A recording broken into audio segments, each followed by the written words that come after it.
Hi viewers, welcome to our channel. పెహల్గాంలో ఉగ్రదాడి తర్వాత జరుగుతున్న పరిణామాలు మనం చూస్తూ వస్తున్నాం. భారత్‌కి, పాకిస్తాన్‌కి మధ్య ఏ క్షణమైనా యుద్ధం జరగొచ్చనే సంకేతాలే కనిపిస్తున్నాయి. నిన్న పాకిస్తాన్‌లో కూడా హై అలర్ట్ ఏర్పాటు చేశారు. ఇక్కడ భారత్‌లో కూడా ఎక్కువగా మొత్తం మోహరించేశారు సైన్యాన్ని కూడా చెప్తున్నారు.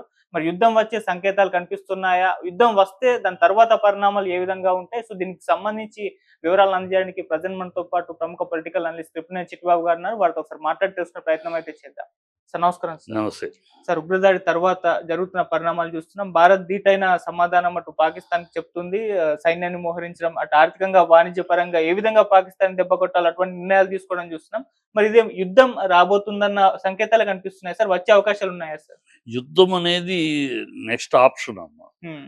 మోడీ ప్రభుత్వం ఏ దేశమైనా సరే ఇమ్మీడియట్‌గా యుద్ధానికి దిగటానికి వాళ్ళు దుశ్చర్యలు చేశారు కనుక ఇమ్మీడియట్‌గా యుద్ధం చేయడానికి మన దేశం శాంతి కాముకు మోడీ చేస్తున్న ప్రయోగం ఏంటంటే హ్మ్. దౌత్యపరంగా, రాజకీయంగా, ఆర్థికంగా వాళ్ళని మోకాళ్ళ మీద కూర్చోబెట్టడానికి, వాళ్ళ మెడలు వంచడానికి, పీచం అణచడానికి చేస్తున్నాడు. ఓకే. అన్ని అగ్రదేశాలు సమర్థిస్తున్నాయి. అగ్రదేశాలు స్టేట్మెంట్లు ఇస్తున్నాయి. భారత ప్రభుత్వం ఏ నిర్ణయం తీసుకున్నా మేము అండగా ఉంటాం. నిన్న ట్రంప్ ఒకవేళ పాకిస్తాన్ దాడి చేస్తే పాకిస్తాన్ ఉండదు అని అంత ఘాటుగా కూడా చెప్పాడు. కెనడా కెనడా ప్రభుత్వం అన్ని అగ్రదేశాలు అండగా నిలుస్తున్నాయి. అది ఫస్ట్ దౌత్యపరంగా మనం రేపు ఏ చర్య తీసుకున్నా వాళ్ళు ఉంటారు. నెక్స్ట్ సింధు నది ఆపటం, వాటర్ ఆపటం, వాళ్ళకి మంచినీళ్ళు దొరకని అది లేకపోతే మంచినీళ్ళు కూడా లేవు. జలనది లేకపోతే వాళ్ళకి నీళ్ళు లేవు. అది మనం ఎన్నాళ్ళు దయాదాక్షిణ్యాలతో వదిలిపెడుతున్నాం పక్క దేశ ప్రజలని. అది కూడా వాళ్ళు దాన్ని ఇప్పుడు ఆపేయటంలో అక్కడ గగ్గోలు పెడుతున్నారు. సో ఆ రకంగా ఆర్థికంగా వాణిజ్యం మొత్తం క్లోజ్ చేసాం, బార్డర్స్ క్లోజ్ చేసాం. ఇక్కడ నుంచి ఉన్న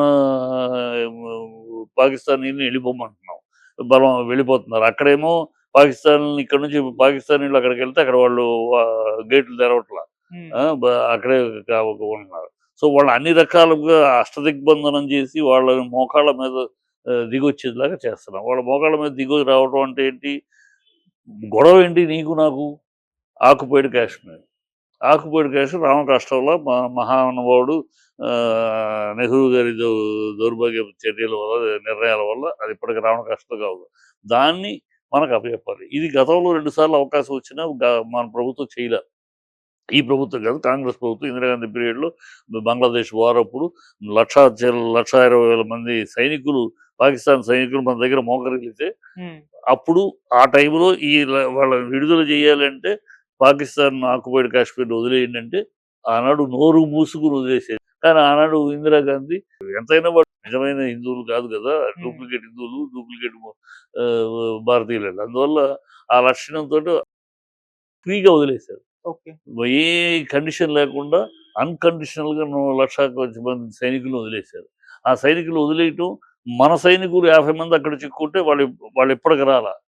పంపించిన కొంతమందిని కళ్ళు పీకేసి సై పీకేసి పంపించారు. మిగతా వాళ్ళు ఇంకా రాలా. అది వాళ్ళ దౌర్భాగ్యం. అలాంటి మనం మంచి అవకాశం వచ్చినప్పుడు ఈసారి మాత్రం మోడీ ఖచ్చితంగా ఆక్యుపైడ్ కాశ్మీర్ మీరు వదులుకుని, ఎందుకంటే ఆక్యుపైడ్ కాశ్మీర్ ప్రజలు కూడా ప్రస్తుతం భారతదేశాన్ని కోరుకుంటున్నారు. గతంలో కాదు. ఈ 370 ఆర్టికల్ తీసేయటం, ఎలక్షన్స్ రావటం, జరగటం, ప్రజలు సినిమా థియేటర్లు ఓపెన్లు అవటం, అన్ని ఇన్ని సంవత్సరాల తర్వాత వాళ్ళకి ప్రశాంతమైన జీవితం, ఒక నార్మల్ లైఫ్ చూస్తున్నారు. సో ప్రజలందరూ కూడా కాశ్మీర్ కూడా ఆక్యుపైడ్ కాశ్మీర్ భారతదేశం అయితే మేము హ్యాపీగా ఉంటాం, భారత ప్రభుత్వం అధీనంలో అయితే మేము హ్యాపీగా ఉంటాం అని వాళ్ళు. ఎందుకంటే అది ఏంటి ఇష్యూ?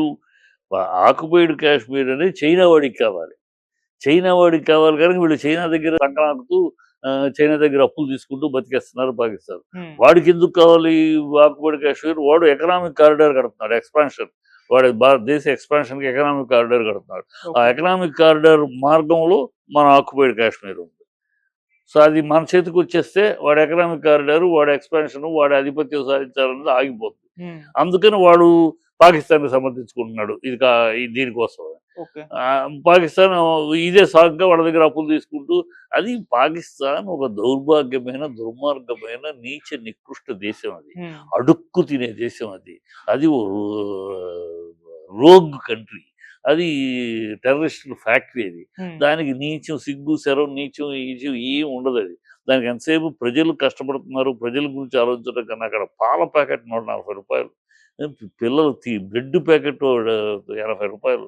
పిల్లలు బిడ్డలు అక్కడ ప్రజలు తిండి తిప్పలేక అవస్థపడతాడు. ఆ ప్రజా పాలన, ఆర్థిక వ్యవస్థ చక్కదిద్దుకుంటాం ప్రజల కోసం లేదు అక్కడ.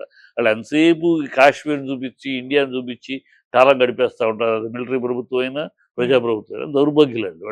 వాళ్ళకి అసలు ప్రజల పాలన అని తెలియదు. ఓకే. అంటే అది కర్రకు తుర్రకు కసాయి పాలన అంటే పాకిస్తాన్ పాలన. ఉమ్, నీచులు వాళ్ళు.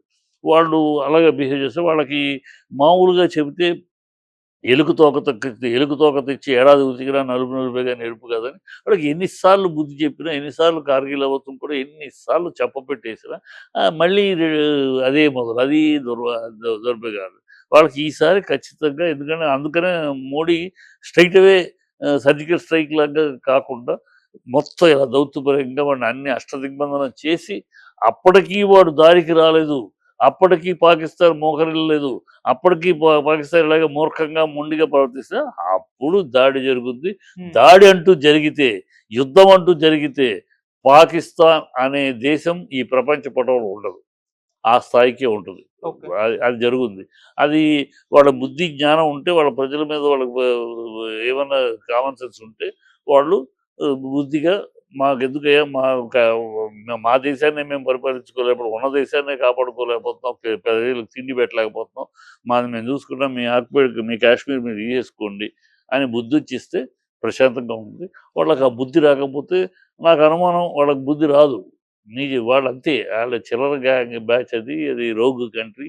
దానికి బుద్ధి రాదు. ఈ చెంప మీద కొట్టినా దానికి రాదు. దాని మోకాళ్ళ మీద కూర్చోబెట్టి దేకిస్తే గాని రాదు. అది దాకా తెచ్చుకుంటారని చూస్తున్నాం. నా ఉద్దేశం మోడీ ఇమ్మీడియేట్‌గా వార్‌కెళ్ళడు. ఓకే. ఎందుకంటే మనం ప్రపంచ దేశాల్లోనే శాంతి కాముక దేశం మన దేశం. ఉమ్, ఎప్పుడు వార్‌ని వ్యతిరేకిస్తాం. వీలైనంత వరకు మన సమయాన్ని పాటిస్తాం. ఆ సమయానికి ఎప్పటికప్పుడు పరీక్ష పెడుతున్నారు. ఈసారి మాక్సిమం పరీక్ష. ఈసారి కనుక ప్రజలు కోరుకుంటున్నారు. ఈసారి రాజకీయంగా ప్రభుత్వాలు కోరుకుంటారు కాబట్టి ఈరోజు భారతదేశంలో ప్రతి ఒక్క పౌరుడు పాకిస్తాన్‌కి బుద్ధి చెప్పాలి. పాకిస్తాన్ అంతం చూడాలి. పాకిస్తాన్ ఈ దుర్మార్గ చేష్టలకి ఫుల్ స్టాప్ పెట్టించకపోతే పాకిస్తాన్ పేటరేగిపోతుంది అని ప్రతి ప్రజలు కోరుకుంటున్నారు. భారతదేశం 150 కోట్ల మంది ప్రజలు, 140 కోట్ల ప్రజలు కోరుకుంటున్నారు. కనుక ఆ కోరిక ప్రజల్లో బలమైన కోరిక ఉంది కనుక బ బ ఒక పద్ధతిలో సామ, దాన, భేద, దండోపాయాలు ఎప్పుడో అశోకుడు చెప్పాడు. ఏదైనా సరే అలాగూ సామధాన భేద దండోపాయం అవసరమైతే ఆఖరిలో దండోపాయం జరుగుద్ది. ఉమ్. వాళ్ళు అంతం జరుగుద్ది. ఓకే.